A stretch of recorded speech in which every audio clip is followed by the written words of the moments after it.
प्रिय विद्यार्थियों, औद्योगिक क्रांति के भाग 4 के इस वीडियो में आप सभी का स्वागत है।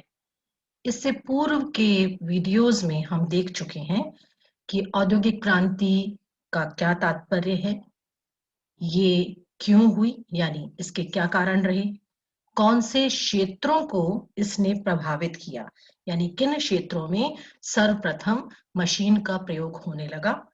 और एक चीज जो हमने और पढ़ी है वो ये कि सर्वप्रथम इंग्लैंड में इस औद्योगिक क्रांति के होने के क्या कारण रहे। आज हम पढ़ेंगे कि इस औद्योगिक क्रांति के क्या परिणाम निकले। मानव के इतिहास में यूं तो बहुत सी क्रांतियां हुई हैं, लेकिन सर्वाधिक प्रभावित किया दो क्रांतियों ने। एक क्रांति उस समय थी जब पाषाण युग से मानव शिकार करना छोड़कर पशुओं को पालने और कृषि करने की ओर उन्मुख हुआ। यानी पहले वो फूड गैदरर था, यानी खाद्य पदार्थों को एकत्र करता था, कंद मूल फल मांस वास सब एकत्र कर लेता था।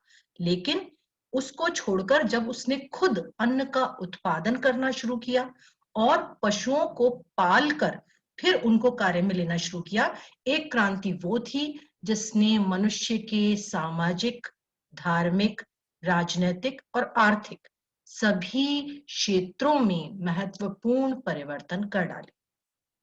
दूसरी क्रांति उस समय हुई जब आधुनिक युग में उसने कृषि को छोड़कर व्यवसाय करने को प्रधानता दी, यानी चीजों का न केवल उत्पादन बल्कि उसका वितरण और उसके माध्यम से विनिमय में जो बहुत बड़ा चेंज हुआ, जो क्रांति हुई, वो बड़ी महत्वपूर्ण है, जिसे हम औद्योगिक क्रांति के नाम से जानते हैं। इस औद्योगिक क्रांति के बहुत से परिणाम हुए जिन्हें हम सकारात्मक और नकारात्मक दोनों परिणामों के अंतर्गत पढ़ सकते हैं। आप जानते हैं कि जब भी कोई चीज होती है, जब भी कोई क्रांति होती है, कोई घटना होती है, तो उसके ऐसा नहीं कि सारे के सारे परिणाम सकारात्मक ही होंगे। कुछ सकारात्मक होते हैं और कुछ नकारात्मक होते हैं। ऐसा ही औद्योगिक क्रांति के साथ हुआ। जो सकारात्मक परिणाम हुए उसमें सबसे पहले आर्थिक परिणामों को देखते हैं। प्रति व्यक्ति की आय में वृद्धि हुई। हर व्यक्ति जो था उसकी आय में वृद्धि होने लगी। दूसरा, व्यापार में वृद्धि हुई, क्योंकि जब उत्पादन ज्यादा हो रहा है, बाजार ज्यादा मिल रहे हैं, तो डेफिनेटली जो व्यापार है, चीजों का आयात और निर्यात है, वो बढ़ गया, उसके अंदर वृद्धि हो गई। जब औद्योगिक क्रांति हुई तो जिन क्षेत्रों में उद्योगों को स्थापित किया गया, वहां पर बहुत सारे श्रमिक, बहुत से बाजार आदि इस तरीके से बसते चले गए और उन नगरों का विकास होने लगा। उत्पादन, जैसा हम देखते हैं, मशीनों का प्रयोग होने लगा और जो चीज अपने हस्त श्रम से, हाथों के श्रम से बहुत कम उत्पादित की जा सकती थी, मशीनों के माध्यम से उसका ज्यादा उत्पादन होने लगा।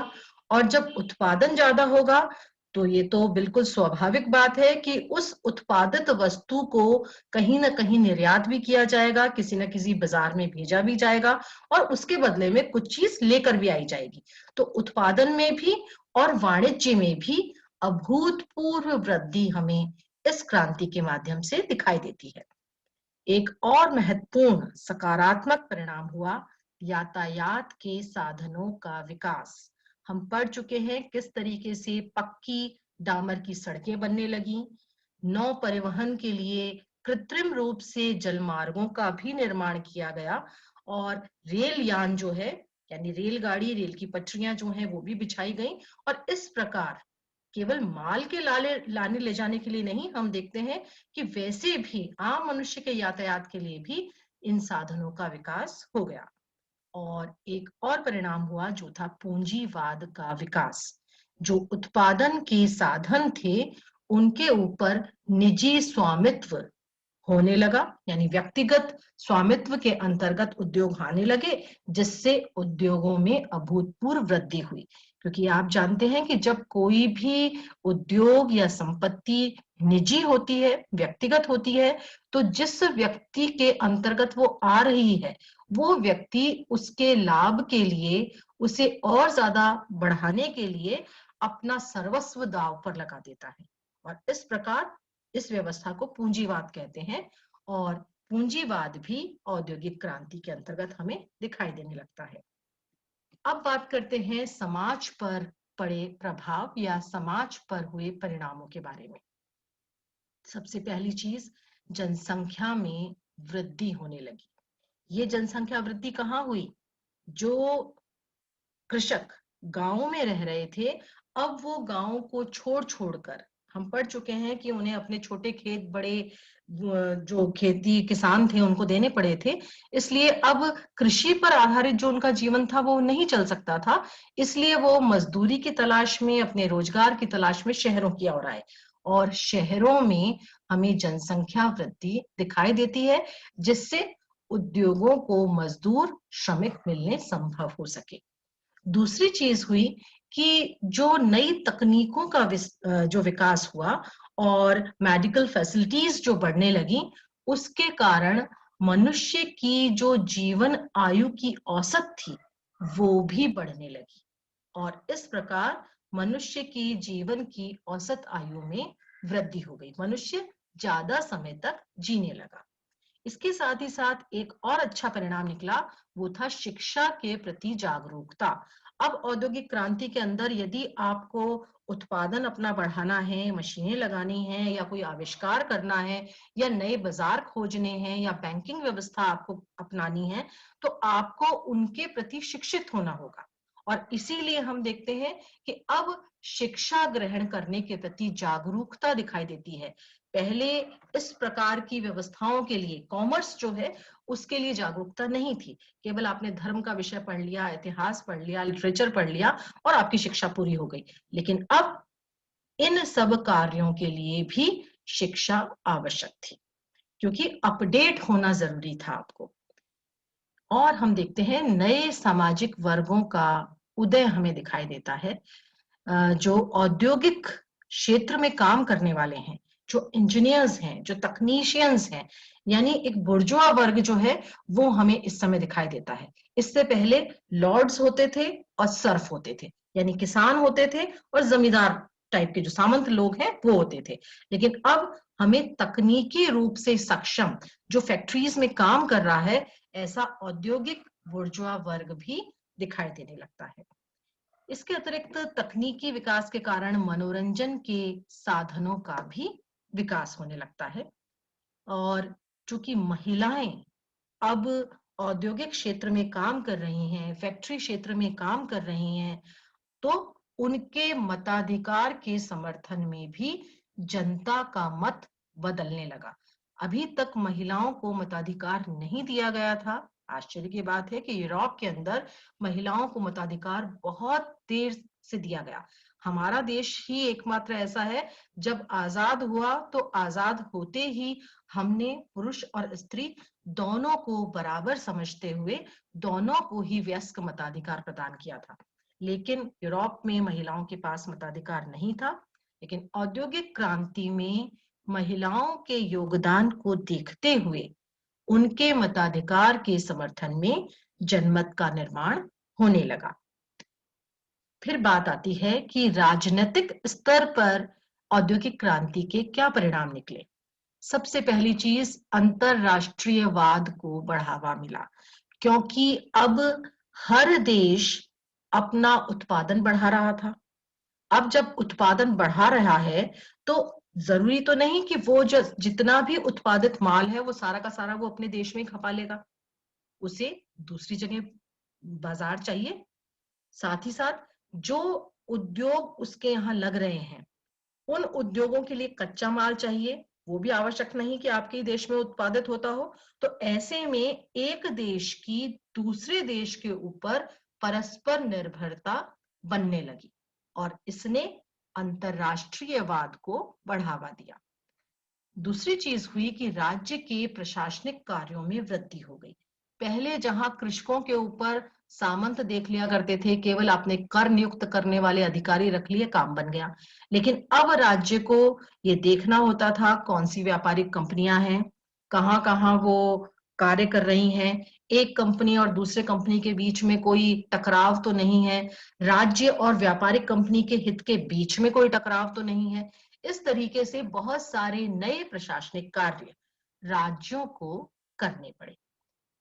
जो मध्यम वर्ग उभर कर आ रहा था, फैक्ट्री में काम करने वाला था, जो उसकी ऑडिट करने वाले थे, जो उसके अकाउंटेंट्स थे या तकनीशियंस थे या इंजीनियर्स थे, जो भी मध्यम वर्ग था, जो बुद्धिजीवी वर्ग था, उसकी मांग होने लगी अब कि मताधिकार का विस्तार किया जाए, क्योंकि बहुत ही लिमिटेड लोगों को मताधिकार प्राप्त था।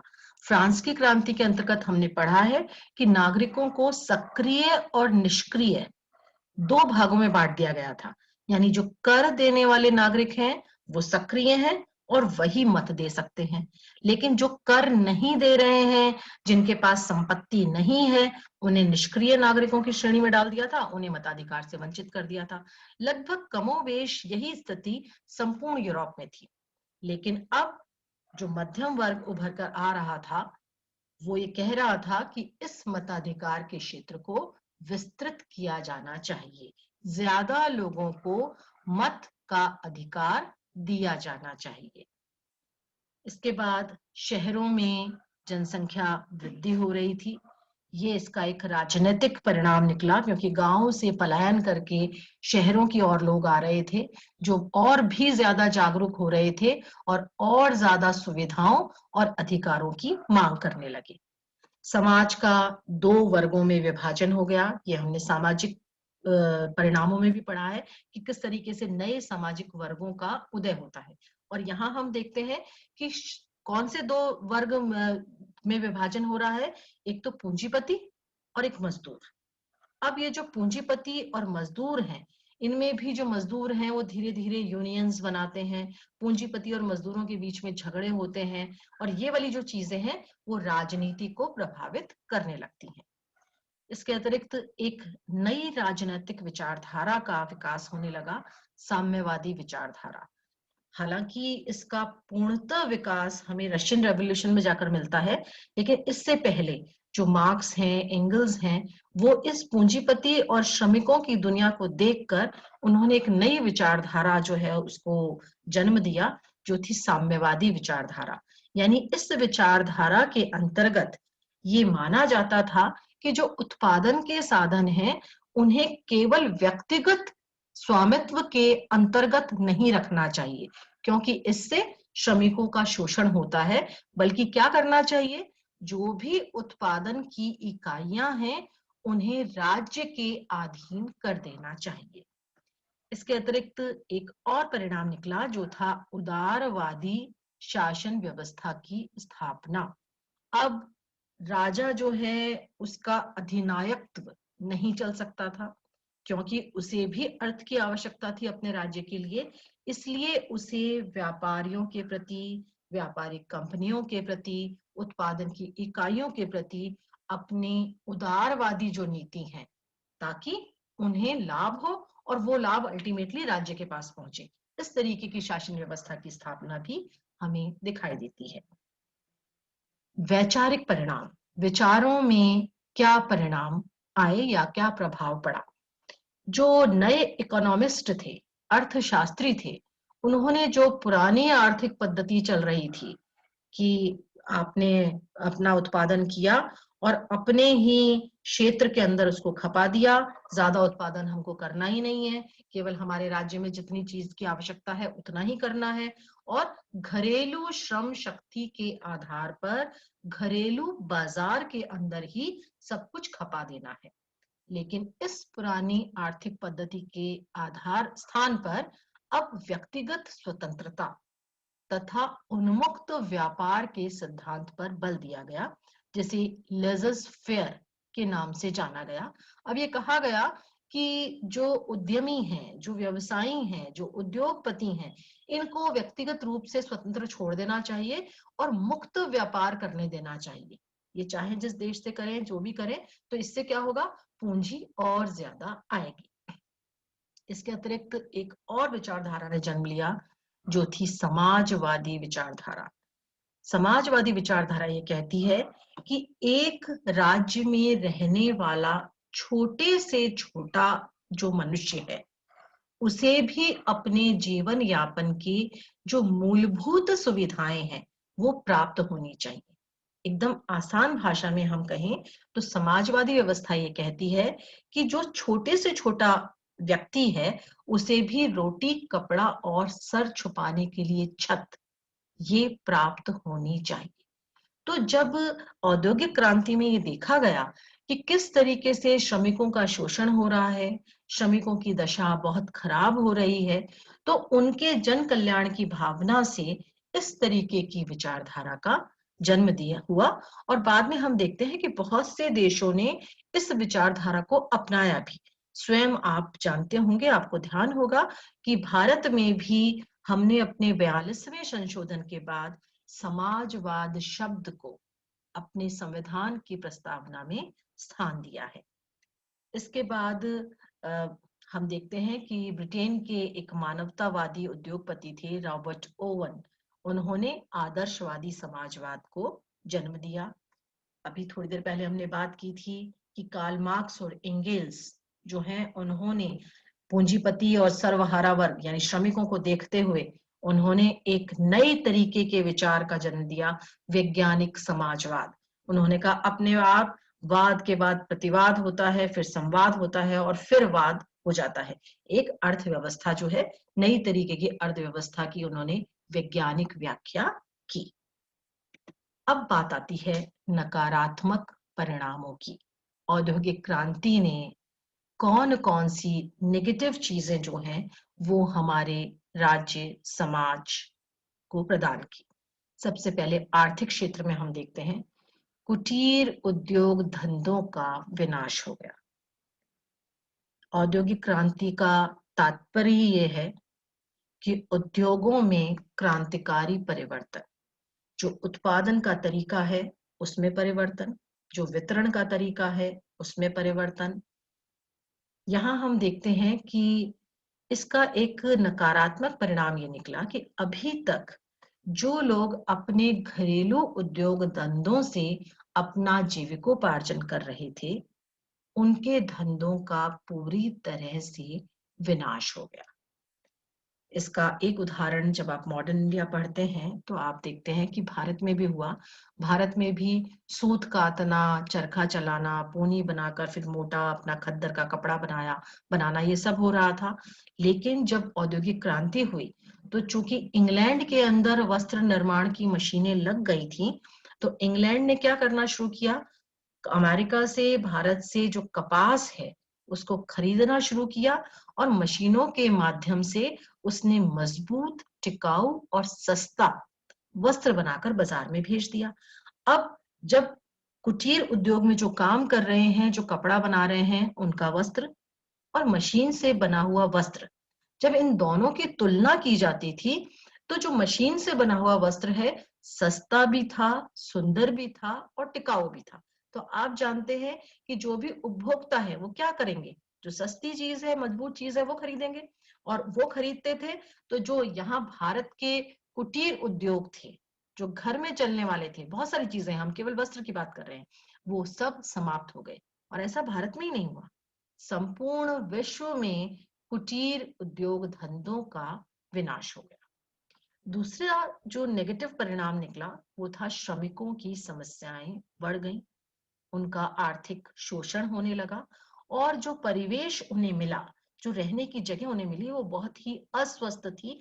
केवल रहने की नहीं, जहां वो काम कर रहे थे वो फैक्ट्रीज जो हैं वो भी बड़ी अस्वस्थ वातावरण वाली थी, अनहाइजीनिक थी। आप जानते हैं कि वो सारे कृषक मजदूर जो है, श्रमिक हैं, वो कहाँ से आए थे, गांव से आए थे। गांव से जब वो यहाँ आए तो उनके पास इतना पैसा तो था नहीं, और चूंकि जनसंख्या बहुत ज्यादा बढ़ गई तो इतने मकान भी नहीं थे कि उन मकानों को वो किराए पे ले सके। तो वो क्या करने लगे, एक ही कमरे में 10-10, 15-15 लोग रहने लगे। फिर उसके बाद ये तो 10-15 लोग अगर रह रहे हैं तो अनहाइजीनिक वहां पर है ही। इसके अतिरिक्त वो फैक्ट्रीज में जाते थे, वहां उनकी सुविधाओं का इनका कोई ध्यान नहीं रखा जाता था। उनसे ज्यादा काम कराया जाता था, क्योंकि जो मालिक था उसका स्वामित्व था उद्योग पर। वो चाहे उनसे 10 घंटे काम कराए, चाहे उनसे 14 घंटे कराए। अगर किसी वर्कर की तबीयत खराब हो गई, 1 घंटा उसने रेस्ट कर लिया, तो उस 1 घंटे का टाइम उसने पैसा काट दिया। इस तरीके से हम देखते हैं बहुत सारी उनकी समस्याएं उत्पन्न होने लगी। मेडिकली भी हैजा फैल गया, प्लेग फैल गया, क्योंकि एक साथ रहोगे, अस्वस्थ वातावरण में रहोगे तो बीमारियां भी बहुत होंगी। बहुत कमजोर होने लगे, जल्दी ही मरने लगे, बहुत कमजोरी आ गई। तो श्रमिकों की बहुत सारी समस्याएं हो गई, उनका आर्थिक शोषण हुआ और बहुत ही अस्वस्थ परिवेश में उन्हें कार्य करना पड़ता था। इसके अतिरिक्त बेरोजगारी, क्योंकि कुटीर उद्योग धंधे बंद हो गए। मशीन के माध्यम से मशीन जो है वो 100 आदमियों का काम अकेले कर सकती है, तो जो 100 आदमी हैं वो बेकार हो गए, जो पहले कुटीर उद्योग धंधों में सब अपना थोड़ा थोड़ा थोड़ा थोड़ा काम कर लिया करते थे। ये इसका एक बहुत ही नेगेटिव परिणाम निकला। इसके अतिरिक्त जो संबंध थे मनुष्यों के, वो अर्थ आधारित हो गए और इस कारण आर्थिक असुरक्षा की भावना पैदा होने लगी। इसका तात्पर्य यह है कि अब मनुष्य नौकरी करता था, पैसा लाता था, उस पैसे के आधार पर उसका खाना पीना, उसका जो साथ लोगों के साथ है शेयरिंग वगैरह, वो सब चलता था। लेकिन अब आज यदि नौकरी नहीं रही तो क्या होगा? खाना पीना भी नहीं हो सकता, क्योंकि वेतन नहीं मिलेगा। साथ ही लोग जो हैं वो भी बाहर निकाल देंगे, कोई भी नहीं खिलाएगा। तो इस तरीके से इस उद्योग धंधों की जो दुनिया थी, जिसमें आपको वेतन दिया जा रहा है, श्रम करवाया जा रहा है, श्रम के बदले में वेतन मिल रहा है, वहां यदि आपकी स्थायित्व नहीं है नौकरी के अंदर, तो आर्थिक असुरक्षा की भावना लोगों में घर करने लगी। कहीं ऐसा ना हो मेरा काम चला जाए, इस तरीके की बात। अब आते हैं हम समाज पर इसके क्या नेगेटिव परिणाम पड़े। सबसे पहली बात, संयुक्त परिवारों का पतन हो गया। संयुक्त परिवार जॉइंट बिजनेस किया करते थे, या हम ये कहें संयुक्त रूप से कृषि किया करते थे। किसी ने कम काम किया, किसी ने ज्यादा काम किया, पता ही नहीं चलता था कि किसने कितना काम किया।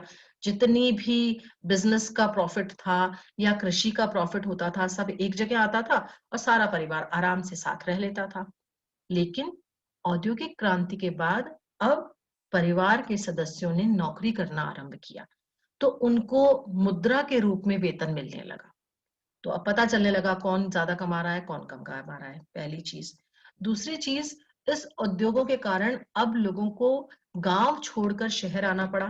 तो सारा परिवार तो साथ में लेकर नहीं आ सकते थे, क्योंकि शहर में पता नहीं मकान मिलेगा या नहीं मिलेगा, तो जॉइंट फैमिलीज टूट गई। फिर अगर आपको नौकरी मिल गई है और आपका ट्रांसफरेबल जॉब है, स्थानांतरण होता है, तो आप चाहें न चाहें आपको अपने परिवार को छोड़कर दूसरी जगह जाना पड़ेगा यदि आपको नौकरी करनी है। तो औद्योगिकरण के कारण बहुत सारे ऐसे परिस्थितियां उत्पन्न होने लगी, जिनसे संयुक्त परिवारों का पतन होने लगा।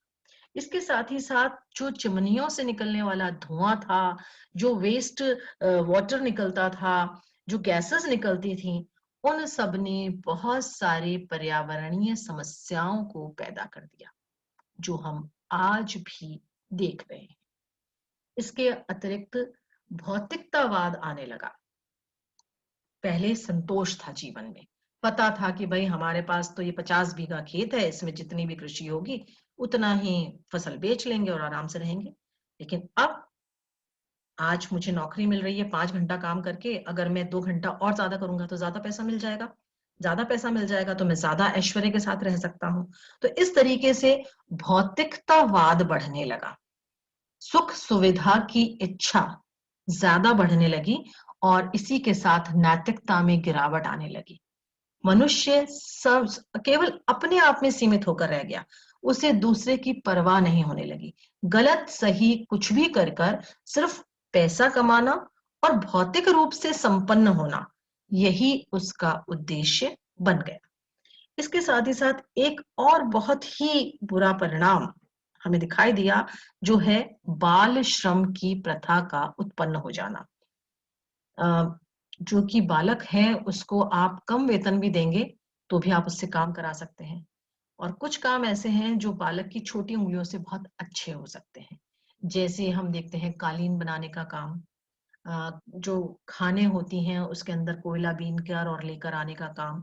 तो इसमें बालक जो है काम तो वो पूरा करता है, लेकिन उसको वेतन आधा दिया जाता था।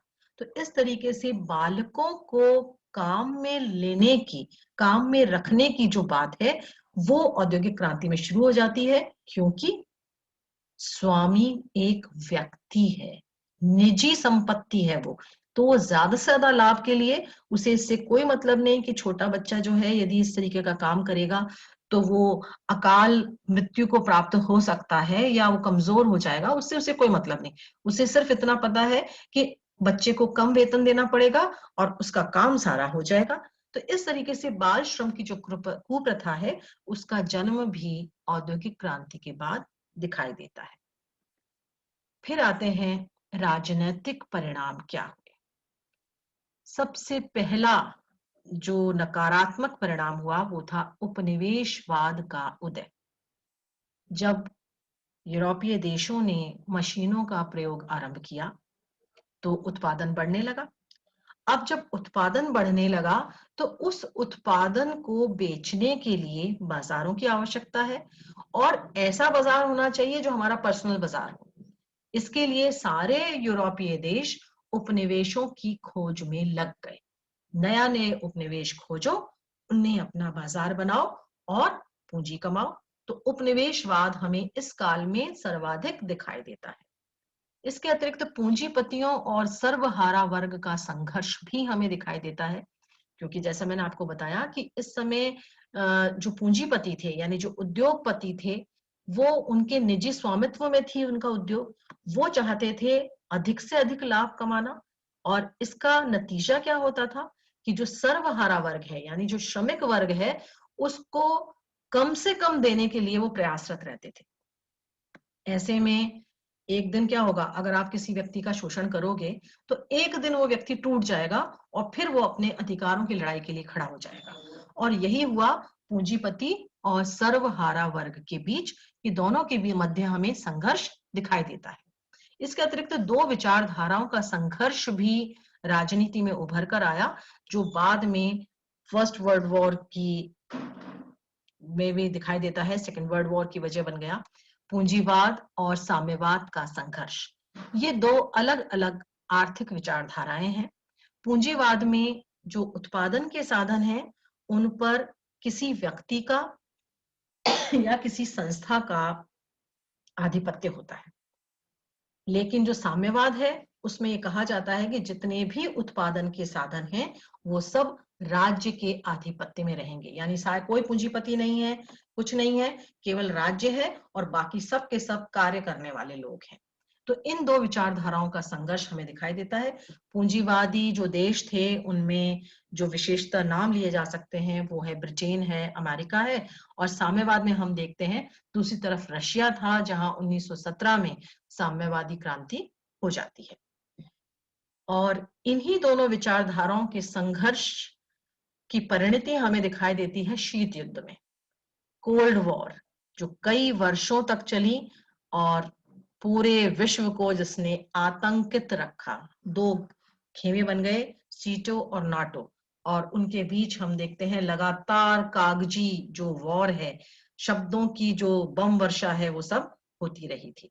और एक परिणाम निकला श्रमिकों के आंदोलन के रूप में, क्योंकि जब श्रमिकों के हितों पर कुठाराघात निरंतर होता जा रहा था तो श्रमिकों ने अपनी यूनियंस बना ली, और हम देखते हैं एक के बाद एक बहुत सारे श्रमिक आंदोलन होते हैं और फिर राज्य सरकारें उनके लिए कानून बनाती हैं, जिनमें से कुछ हम देख सकते हैं।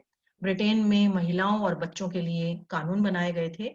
1833 और 1842 में खान और कोयला खान अधिनियम आया, जिसमें ये कहा गया कि 10 वर्ष से कम आयु के बच्चे तथा स्त्रियों से खान में काम नहीं लिया जाएगा। इसके बाद 1847 में फील्डर्स फैक्ट्री अधिनियम आया, जिसमें कहा गया कि 18 वर्ष से कम उम्र के बच्चों तथा 10 घंटे से अधिक स्त्रियों से काम लेने पर रोक लगाई गई। और इसी प्रकार और धीरे-धीरे, ये हमने सिर्फ स्टार्टिंग के कानून लिए हैं, इसके बाद एक के बाद एक बहुत से कानून बनते हैं और मजदूरों को, उनकी यूनियंस जो हैं, उनको अधिकार दिए जाते हैं तथा पूंजीपतियों को पाबंद किया जाता है कि वो किस प्रकार से जो वेतन है वो देंगे, किस प्रकार की सुख-सुविधाओं का ध्यान रखेंगे, इस तरीके से। और आज भी हम देखते हैं, आज भी औद्योगिक क्रांति चल ही रही है, उद्योगों में परिवर्तन आ ही रहा है और आप देखते हैं आज भी श्रमिकों की सुख सुविधा के लिए राज्य सरकारें प्रयत्नशील हैं।